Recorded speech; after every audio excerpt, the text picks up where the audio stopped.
he really and truly made an impact. In fact, I used to hate racing Peter. You had to go like blinking hell all the time to even stay with him, especially around a place like Manchester. You had to have a mighty motor to keep up with him around there.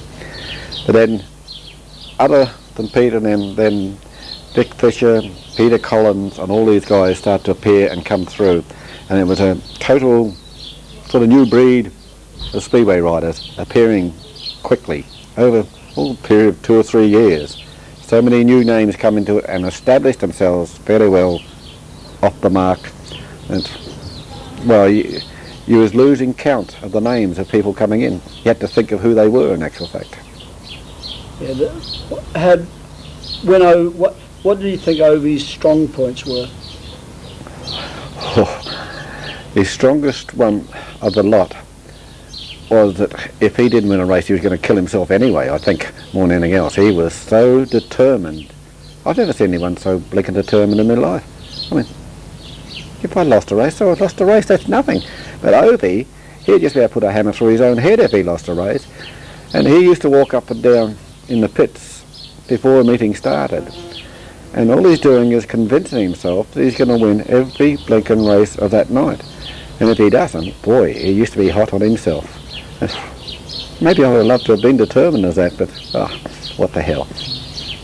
Do you think that he put a new thinking in the riders' heads about the World's Championship, about the determination and the dedication? I think he could have, because, well, I've seen him just go red in the face before a race even, and this is him building up his own mind and body and everything else that he's going out to win this race. And I used to look at him and think, maybe I should start doing something like that. I never got round to it, but he did, well, bring a sort of new perspective into being a solo rider, I think. I'm pretty certain he did. Yes, Ollie Olsen was around about, well, he was after Ovie, wasn't he? Yeah. But that was another man that was really dedicated. Well, there was Ovie, Björn Knudsen. You raced Björn Knudsen. Yeah. How did you rate Björn? Björn was a hard man, a real hard man. Basically, all Swedes were hard.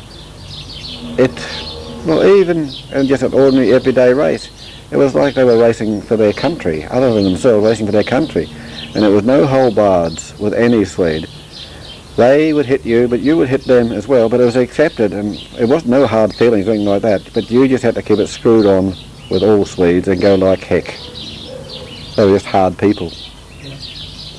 Ollie Olsen? Ollie was a little bit quiet to start off with, but Ivan was riding with him and teaching him one hell of a lot. But boy, that was a dedicated man in the end, and he was so determined it just wasn't true. And it didn't matter if his best friend was in that race, he would go over and move him aside or do anything to win a race. Ollie was really and truly dedicated. Of course, the one that everybody says was the most dedicated was Ivan. How do you view Ivan? Yeah, as a pro, I don't think there was a pro like him. I just can't understand Ivan, how dedicated. I mean, admittedly, because he was dedicated, he's done what he's done, which is looking wonderful. But I just couldn't go that many years like he has, being such a professional. I just hadn't got it in me to do that. But he was so dedicated. I don't think there'll ever be another person as dedicated as Ivan was. Would you think, Ronnie, it was something to do with him coming to Wimbledon as a youngster and not making it, and then having to return home and then come back and start again? Because he told me, in fact, when he came to Wimbledon and couldn't make it, I gave him a job on the track staff there to help out for a while.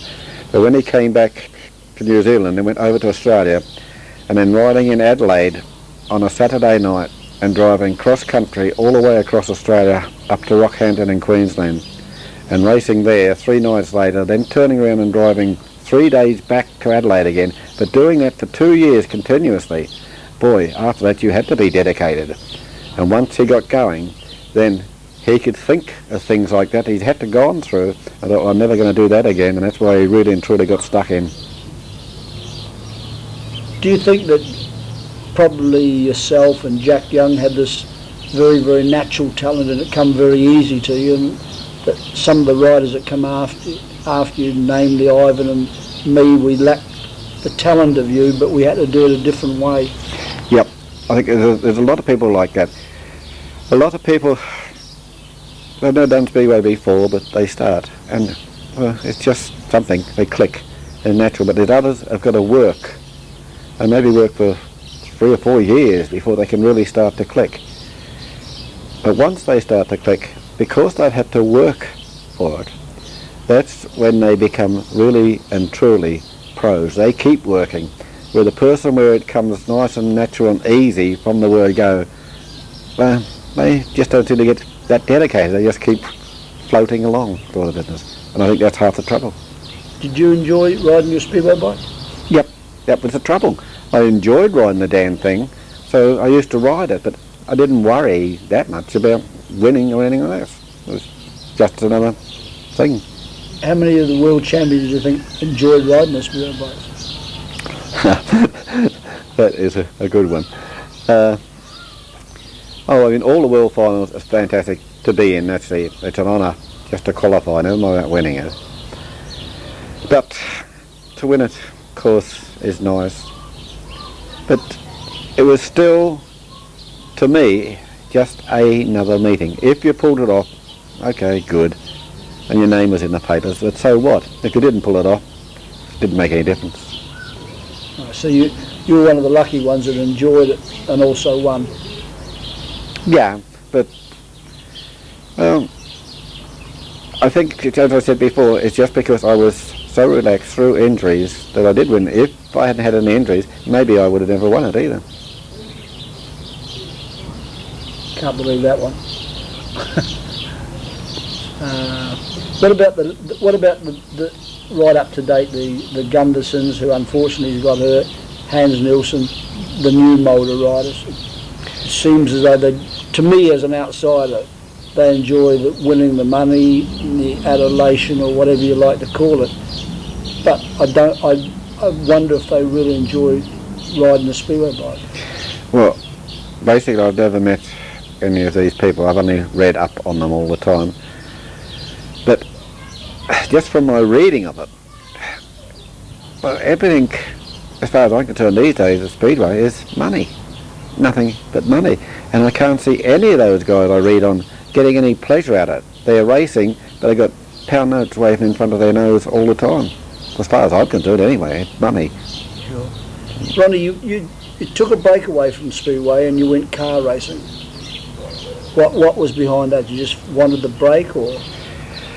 Yeah, well, I've been playing around with little Coopers just on and off. And then I had the chance of getting 2 brand new Cooper Climaxes. So I took her off, and my partner was building them in England. I came back here and raced Speedway, and then went back to England. And so I quit Speedway and just took up the car racing. I enjoyed it, basically because with the cars, where you've got totally different circuits. Speedway, you're out on the track and you're turning left all the time, and car racing, you've got all kind of things. So I did a year, sold the cars and had 2 new cars for next year, and also I was starting to win things and get up in places. Aston Martins and Lotus both wanted me to have a little trial drive, but at the time my wife was pregnant and she's in the hospital. She was really bad because we're having her for a set of twins, in actual fact. And she asked me would I quit car racing, and I said, well, why? She said, well, the first 6 meetings this year, 6 of your friends got killed. She said, in Speedway I've seen you break a leg and I hate that, but at least you're up and about. But in cars, if you have a bang, 9 times out of 10 you're dead. So basically, just to please her, I quit cars and came back to Speedway. Do you think you could have had the same success in the cars? Well, it's debatable, but I think fundamentally I could have. But there again, every world champion from those days that won the world championship in car racing is now dead, killed in another car race. So sure. Maybe it's a good deed that I did come back to bikes.